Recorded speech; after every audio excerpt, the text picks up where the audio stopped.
Policia e Tetovës në kuadër të aktiviteteve për shkatrimin e grupeve kriminale gjatë ditës së djeshme mori një aksion ku arrestoi 5 persona në Bërvenis, të cilët dyshohen për tregti të paligjshme me drogë, armë dhe fajde.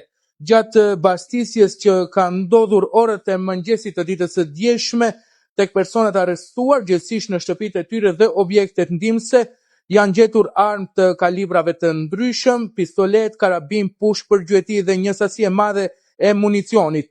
Po ashtu është gjendur para dhe drogë. Ne gjendemi sot në gjykatën themelore në Tetov, ku këta 5 të dyshuar merren në pyetje nga prokurori dhe të njëjtët do të dalin përpara gjykatësit të procedurës paraprake.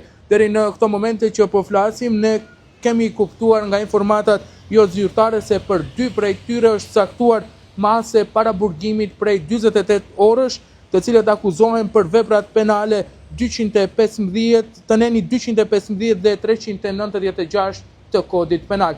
Presim përpara gjykatës themelore në Tetov se çka do të ndodh edhe me 3 personat e tjerë, të cilët për momentin pritet që të dalin përpara gjykatësit të procedurës paraprake.